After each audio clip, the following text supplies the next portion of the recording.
All right, let's welcome my special guest, ladies and gentlemen. Let's welcome Liberty's cornerback, Elijah Auguste. Man, how's it going? I'm great. I'm great, man. I'm blessed. I'm blessed to be in this position. How about you? How are you going? How you doing? I'm doing so well myself, man. But for those people who are not familiar with you, man, tell them who you are. Yes. Eli. A lot of people call me Eli. Elijah. Eli's good.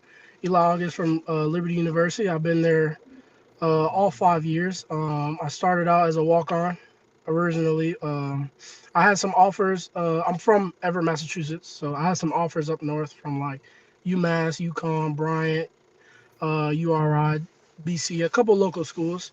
But I just wanted to take the chance, so I came to Liberty. I tried out on the team and I made the team, and ever since then I just kind of been keeping the ball rolling, just working hard and just building my way up from there. Oh, for sure, man. So, what got you into football? For the most part, I guess it's really just since a young age. My older brother had played football before me. Um, well, first he started out playing soccer, and he was kind of like my role model. So I just really played whatever he played. But once he played football, he kind of fell off a little bit. But I just fell in love with the game ever since. And I started when I was about 4 years old, about four and a half, almost 5 years old is when I started. But it's just I don't know. I just love the game. It was something that I wasn't really a troublemaker in school as a kid, but I was a lot of didn't really like to do my homework when I was younger. So my mom would always tell me like, you can't go to football practice, you don't get your homework done. So it's just something that I always looked up to or looked forward to after I don't know after everything or after any chore that I had to do. But I really fell in love with the game ever since then. I mean, sometimes following the game with your older brother kind of influences a lot of people these days. I mean, there's some, I ain't gonna lie to you, my bigger brother was one of the reasons why I got into football or even into wrestling. Oh, okay, yeah. That's Sometimes that's they're, that's they're the huge. biggest role models. Yeah, that's huge. That's huge. No, most definitely. And he even started training me. Like even when he stopped playing football and all throughout sixth, seventh, eighth grade and high school, he was the one training me and he was the one trying to get me right, help me earn a scholarship. So much love towards him for sure. But you stuck with it compared to him.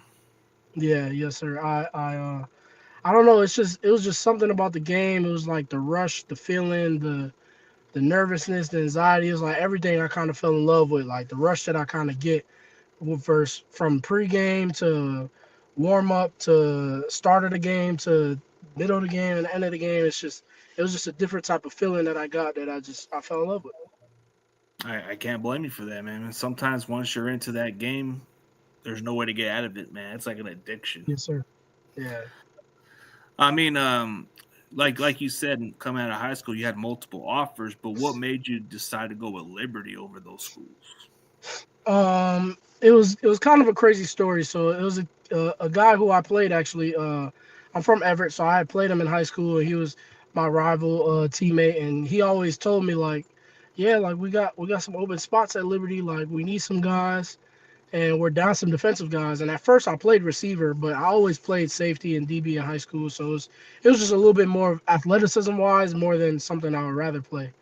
So he had told me he was like, man, I know you don't really want to go to any of these schools, but if you want, you can come walk on, and I believe you'll truly make the team. And ever since then, I just took that leap of faith, and I was just like, man, let's do it. Let's just go ahead. So I enrolled in Liberty. Once I got in, I had maybe about 2 months. I think it was like October of 2021. That's when the tryout was. I had tried out, and then it was kind of like a waiting game up until January 22. Once January 22 came, they called me. They told me that I made the team. They emailed me. They told me to come to the facility, meet the coaches, meet the EQ staff, so they could get me situated. And ever since then, I was just like, thank God that I actually made that leap of faith. It was different because I took a couple visits to certain schools up north that I had offers to, and it didn't seem like they loved like the game of football. It just seems like they loved more partying. They loved more just kind of getting by. And I was just like, I was in that mode where I was like, well, I love football. Like I want to play to win. I want to play to get better. Like I want to play to max basically max out every chance that I get. And those two official visits that I took, I didn't really feel the same energy from those players or the coaches. So that's when I was kind of a little skeptical. I was kind of like, do I take the money or do I just go take this route that's I'm unsure of? But I prayed about it. I talked to my mom about it, and ever since then, I was like, I'm glad I made that decision. Well, I mean, it got you to be where you're at. You stayed with that program for 5 years, like you said. Yes, sir. I mean, sometimes taking a leap of faith and take what you believe is a good fit. Like sometimes money can't just buy everybody, but it can Yeah, no, financially help you in some ways. yeah, most definitely, most definitely. And sometimes a couple people always like ask me like, do you think if you ever went back, like, would you change it, especially with the portal stuff going on? Like, maybe I could have stayed at those schools for a couple years and then transfer. But like, I really appreciated Liberty just because just the grit that it helped me access and the internal strength that it helped me access in myself to help me realize what I'm capable of and that it really takes a lot of faith to play the game of football. Like it's not just all physical and all athleticism. Like the faith has to be a big impact into what you do for you to have success. So Yeah. I mean, everybody would think you if you have a regret, and I don't think everybody regrets it. I mean, if they did, they would probably have to say it in their own head. But I think it got you to be where you're at. So, most definitely. I mean, you growing up in Massachusetts, I mean, you had to be at least a New England Patriots fan, right? No, most definitely, most definitely. I'm So, big so, Patriots fan, so, big Celtics fan, all that. Yeah. oh yeah. But I'm pretty sure the name Liberty just had the meaning of the Patriot symbol, right? Nah, a little bit, a little bit, a little A bit for little bit, sure. but I I'm just was, saying like that's what kind of relates to that. But I'm just like saying it in a yeah, perspective. But yeah, because I mean, right. you growing up in the New England colony, man, like right around Massachusetts and other states, seems like a patriot community over there. Nah, for sure, for sure. We diehard fans. Uh, they love it. Everybody over here, they love it. They with it. But you watching the game of football in your early years, man, you saw how good and dominant that team was for many years. So that's what No, made you most into definitely, the game of football, right? most definitely. And just watching it, shoot, watching Tom Brady, the guys, watching highlights of Randy Moss when he was with us, watching Julian Edelman, Danny Amendola, watching all those guys. Butler, Marcus Butler, watching all those guys just really helped me. Like, dang, like we're really good, and it's like it helped me really realize, like, dang, maybe I wanna join that team one day. You know what I mean? Maybe I want to really be a part of something like that one day, and it just strived me to keep getting better and better. I mean, whenever the opportunity presents itself, but why should NFL teams draft you and what makes you stand out from your position? I think for me, they're gonna get a real team player. They're gonna get a player that isn't gonna give up. They're gonna get a player who believes in that true old school, like people like to say it, hard work and toughness. And I know a lot of people.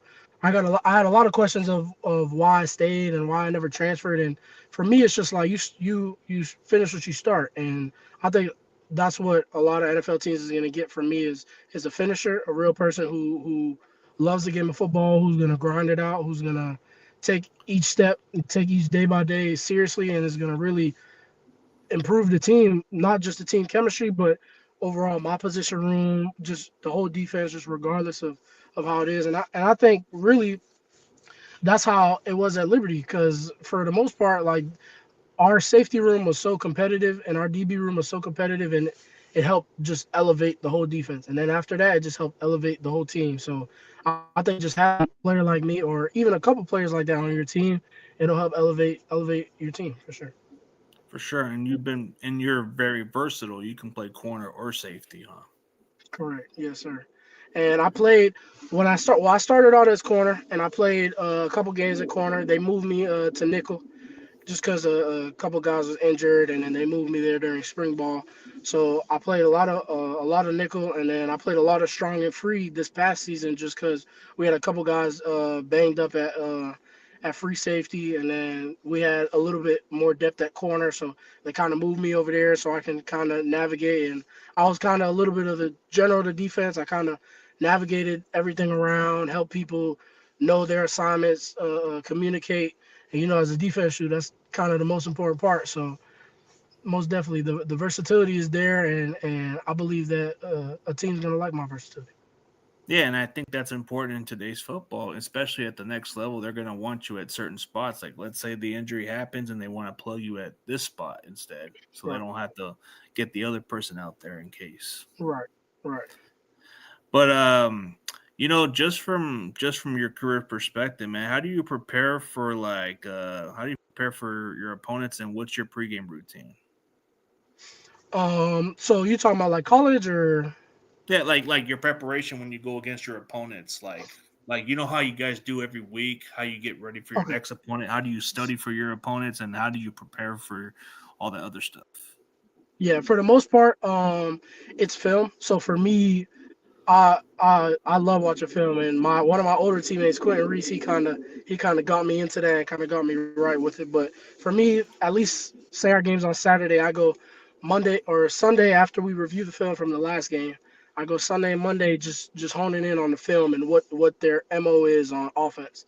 Just trying to really focus on what they like to do, what they hate to do, what their checks is getting into when they see certain defenses, and then once we after about walkthrough or so we have on Monday, Tuesday, Wednesday is really when I focus on receivers and their different type of tendencies and what they like and their best receiver or their best tight end, whichever kind of they got. Or if they're a heavy run team, then I kind of focus on just like O line movements. At safety, I focus on whether the guard was pulling or whether the tackle would show hi hat a little bit too early. That's kind of how I really focus on the film wise, and then practice wise, or physically wise, it would be a lot of treatment uh, over the week for sure, and it would always be getting extra work on depending on anything I did like bad last game or anything that I know we're gonna need this game. So like if they have a really good running back, then I'll do after practice we'll get a couple extra tackles in with the tackle dummy, and we'll work on a little bit more form tackling or tackling out the middle, tackling in space. If they have a really good receiver, we'll work on just more releases during at the end of practice and work on maybe their tendencies and what they like. If they dive inside the hash a little bit too much, what we know we're gonna get. For the most part, it's really film, treatment, a lot of treatment to make sure the body's right, and then just getting extra work in after practice that'll help me towards the game. And I think that helped me a lot last year because even last year, there's a couple times where we knew like Delaware State, we knew they were going to throw the ball a lot, so we would focus so much on technique and kick sliding and playing man and opening up out the middle and then catching after practice. And that week I ended up catching an interception. So I think it really translates over the week based off of what I do. I think I kind of like to translate it like Monday is first quarter, Tuesday is second quarter, Wednesday is third quarter. So as long as I'm finishing out the week the right way and finishing out practice or each day of practice the right way, that's kind of how I prepare a little bit. Well, that's a good way to go with it. Like you said it best and all that. So, what NFL teams have you met with? None yet, none currently. Still waiting a little bit, but I trust God that he'll prevail and he'll let something happen. I really like my pro day too. I feel like I could have did a little bit better with the drills, but I like it a lot with some of the numbers that I got, especially as an undersized defensive back. But I trust that something will shake out. For sure, but any invitation to the Patriots local pro day or no? Not as of yet. I'll still be talking to my agent and a few others to see if we can get that too. Because of course, as a Patriot, I love to go to their local pro Uh, day. So I'm pretty hopefully sure we it can would get be that it done. would be a dream come true, man. I'm pretty sure, like you growing up in Massachusetts, there's just no way in hell somebody would be a fan of a different team. But like, Right. and what would it just be like for you just to go in Foxborough, just to don in that red, white, and blue colors, man? Just what would it be like for you just to be out there, man? Just a kid growing up, right? What would it be like for you to play for them, even regardless of what team you go to? Yeah, it would mean a lot to me, man, because I had two trips to Foxborough. I went to one game, and then we went to one field trip, and I think I was in like fifth or sixth grade. And ever since then, I haven't really been back, but I've just always been like watching and always been around. So for me to be back for a different purpose and not just looking around taking pictures, but now it's like I'm actually in the locker room. I'm actually helping contribute to all the success that they had, it would mean the world to me. It would be a dream come true. So I'm pretty sure it is, but regardless of what team you go to, it won't matter, huh? yeah, no, most definitely, most definitely. I've been a football fan since I was 4 years old, since I started. So no, whatever team it is, I'm grateful and I'm blessed for sure. How do you handle adversity when the outcome of the game doesn't go your guys' way? Go into halftime, you're down by multiple touchdowns. How do you respond? For the most part, I gotta talk to the defense first. I talk to the DBs. We talk after I talk to the defense. So mostly I'll tell the guys like depend even what regardless of whose fault it is, whether it's we only let up it's 7-0 and we're losing, or we already let up 28 points and our offense scored 21 or whatever. I always tell the defensive guys like we just need to stop. Like we got to pick our head up. We need to help the other side of the ball so they can help us. And for the most part, the only thing that coach always harped on is getting the ball. As long as we have the ball, we know we're in control. So we always talked about halftime, getting the ball back, getting the ball back. Then I always tell the guys like, shoot, whenever you're in like as the DBs, whenever you're in like, make sure you over communicate, build guys' confidence, like celebrate a little bit, show a little bit more emotion, just to get even the guys on the sideline hyped up too. So I know we had a couple games like that, and I would even walk around the sideline and tell the guys like whether they're sitting on the bench or whether they just don't seem like they're into the game, like tell them like, hey, you're just as important as the 11 that's out there. Like we need you to, whether it's cheer, whether it's echo the call, whether it's distract the other team. But I love the adversity. Like that's something I like smile at. And after the game, even I'll just be thinking like it was good. Like it was good for me. It was good for the team. Whether it's a win or lose, like a good adversity or a bad adversity, like it was good. Yeah, it can be one of those, but how do you handle a situation where you guys are up by multiple touchdowns going into halftime? So I know some people get too ahead of themselves a little bit. Right, right. No, we always harp on is 0-0. Whenever we go into halftime, we tell them boys 0-0. We tell them boys like just act like the game didn't start. Act like we're down how much we're up by, and don't let your foot off the gas because we all know like 60 minutes is a long time. Like even 30 minutes is a long time. So no matter how long it is, whether we're only playing 4 quarters or we got to go into overtime, like whether we're up or not, we got to finish the game out. And I think we harped on that a lot this season was finish, finish, finish because I think we didn't do that as much the season before, so we were so focused on even during practice it would help us out too. So it would be period I don't know 23 out of 25, and we'll be checking on each other like make sure you finish, like push through whatever you feeling, whether you tired, whether you hurt, whether you banged up, whether you don't really feel like being here, like finish, finish, finish. Because then now when I talk to them boys at halftime when we're up, now they kind of really realize like oh bet like it's just like practice, like all right make sure we finish. We're tired, but make sure we go out there with the same enthusiasm as it's period one and it's 0-0. So but I like the more that when we're more down than when we're up. But when we're up, I definitely tell the guys like let's make sure we finish this out. Let's just keep that 0-0 mentality. Yeah, that's a good way to go with it. You don't want to end up like the Atlanta Falcons where they were just up by so many points and how that Right, ended up being the biggest choke job in Super Bowl history. right, right. And it was the Patriots who did that. So yeah, for Yeah, sure, that's the crazy part, most man. definitely. But you like sometimes having a big lead is not everything, man. You got to hold it, or else it becomes a choke job. No facts, yes sir. So, what kind of defensive system that you played at Liberty that can translate to the next level for you guys? So we played in Coach Muschamp system. So it's kind of a 4-2-5. But I played in a little bit of both because when before Coach Chadwell had got here, we was with Coach Freeze, and Coach Freeze's staff kind of had a little bit of implemented a little bit of the 4-3 with the 4-2-5. So it's a little bit of both. A lot of one high, a lot of two high show two high shell, play one high. Um, a lot of show two high shell and then end up playing cover four. A lot of disguises, a lot of outside pressures, a lot of interior pressures, a lot of safeties who we would have to fill like interior gaps. And I think that's a big thing in the league that I see now is kind of safeties reading gaps and safeties fitting interior gaps with the linebackers, kind of like at that rover position. So I think that's those two defenses on Muschamps defense, like the 4-2-5 and the 4-3. I think that'll help a lot for me just from my knowledge because I already played in those two defenses, so I would kind of know a little bit more. Seems like you're adaptable to that kind of scheme. So what would be the advice for somebody who's in a similar situation as you? What would be the most encouraging speech you would say to them? Keep your head down, keep grinding. I would tell them, regardless of what happens, just know God is in control and God don't make no mistakes.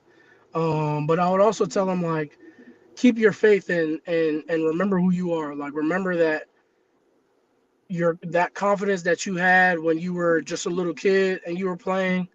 Keep that same confidence keep that same confidence now. So when you go into whatever problem it is, or whether it's rookie minicamp and you're versing a 4-2 receiver, or whether it's you're fighting to stay on the team, regardless of what it is, keep your confidence high. But stay humble. Stay humble through it all because at the end of the day, what God gives, He can also take. But just be Oh grateful yeah, for the for opportunity. sure. Yes, sir. That's a good way to go with it. Keep it rolling and don't stop. Have Yes, sir. belief. I will. So outside of football, who are you as a person? I'll say I'm a real loving person. I don't know, I like to do a little bit of weird things. Like, yeah, I like playing video games, but I like puzzles. I like puzzles a lot. I like taking pictures. I like different type of art. That's just kind of what I've been getting into is different type of art. I'm not the biggest drawer, but like looking at museums and different type of architects and arts that's kind of been around is kind of been what I like. It kind of been what I been like getting used to, I guess.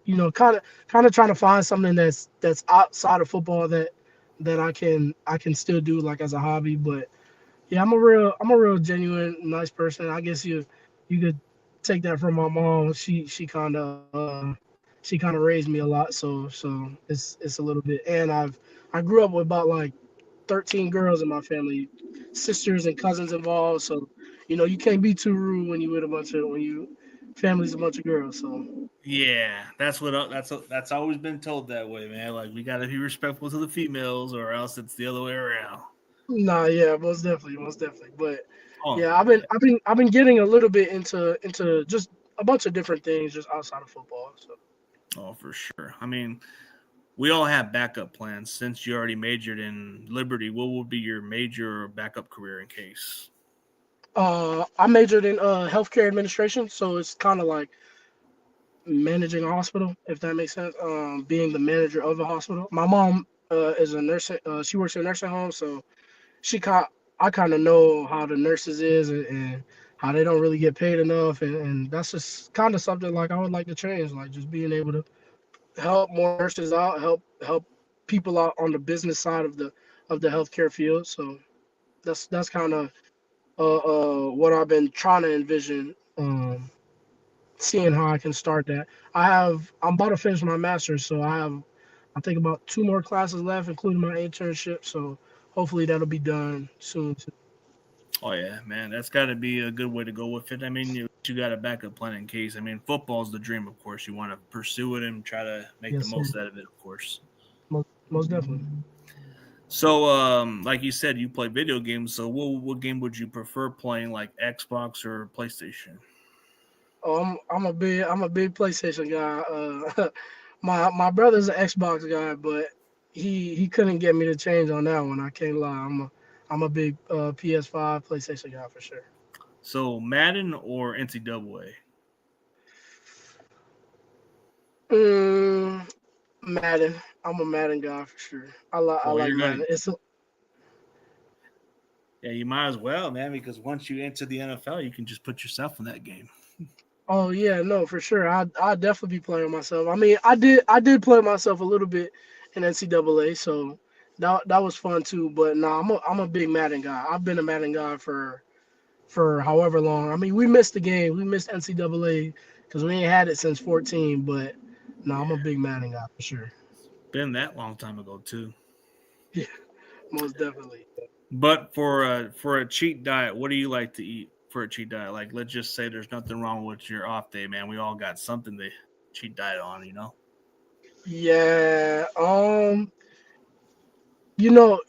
north we're just it's a lot of subs, steak and cheeses, pizza. But ever since I've been training a little bit down south, I've just been into a lot of I say baked stuff like a lot of stuffed baked mac and cheese. That was kind of my big cheat code after pro day. I had a nice stuffed baked mac and cheese. It was with some ground beef, peppers and onions. But that's my go-to. My go-to Okay. when I'm up here, my go-to up north is for sure that New York pizza or some steak and cheeses for sure. Oh man, you kind of get something good there. I mean, but if you were stuck in the middle of nowhere, what would you choose between McDonald's or Burger King? I'm a Burger King type of guy. I can't lie. What would People be the might menu? people might say McDonald's. That's cool, but I'm a Burger King type of guy for sure. So what would be the menu, and what would be your go-to cheat diet? Oh yeah, it gotta be a Whopper. I gotta go Whopper. I gotta go large. Probably my cheat diet for soda is a Dr. Pepper. I haven't had soda in a while, but Dr. Pepper for sure. I'm a Dr. Okay, Pepper type. can't go wrong with the Whoppers, man. Can't go No, wrong with no, that. you can't. For sure. Yes, sir. The only thing with McDonald's is I only like the nuggets and the fries, but I'm not really too big on that. I like Burger King better actually. Yeah. Oh, okay. Bet. Yeah. No, I Charbro, like. man, them Charbros better. Yeah, for sure. I like McDonald's fries though. I give you that. I give you that for sure. Yeah, the Yeah, fries and McDonald's nuggets fries. are the best. Yeah. They got But it. absolutely, man. So if you, I mean, like outside of that, bro, definitely appreciate your time. But I got one last question. What's the area of weakness that you need to improve on at the next level? For the most part, I'll say, hmm, I really like my tackling a lot. So I guess I'll say, being able to see more in zone coverage. See, I know my coach say see it. Literally see a lot. You see a lot. You see nothing. So I say a little bit of my zone coverage. I like my feet. I like my change of direction. I like my open field tackling my man. But yeah, I say just my zone eyes is something I got to work on a little bit, and just being able to bait, I guess, bait the quarterback or just bait whoever into thinking it's something when it's something else, especially in zone coverage. So that's the most for me. Oh, for sure. Let's see. One last one. Does the moment feel surreal to you, man? Just growing up as a kid, just realizing, like, man, I get a chance to live out a dream. Man, it feels unbelievable because I was talking to my mom and she was just telling me like you forget like you were in freshman year of high school, you were saying like, man, you don't even know if you should just keep going. And I was just like, man, it's crazy because now what about 7 years later I'm just like, yeah, like now it's surreal, now it's happening. And I thank God that I'm able to just keep going and I'm able to be in this position regardless of what happens, to be honest. Oh, absolutely, man. Well, definitely appreciate your time, bro. Whatever happens from here on out, bro, definitely rooting for you to succeed, man. Just take advantage of those opportunities, man. Whatever team that takes a chance on you, man. I hope you make the most out of it and have yourself a pretty long and healthy career, man. Because man, for somebody like you, it's one out of a million chances that some of these athletes would want to be in this position. No, most definitely. Yes, sir. I appreciate you so much. I thank you for that. Oh, for Blessings. sure. Yes, And sir. before we end this, bro, tell people who you are and what you're doing currently. My name is Elijah August. Um, I'm still a student at Liberty University. I'm trying to finish up my master's in healthcare administration, and I'm currently down south just training, getting my body right, keeping my body right, just for this upcoming season and the next steps. For sure, man. And for everybody else, go check out Liberty University defensive back, man, Elijah Auguste. He is training for the NFL draft as we speak. Appreciate you so much, big dog. Thank you. Oh, yeah. And for everybody else, thank you guys for tuning in.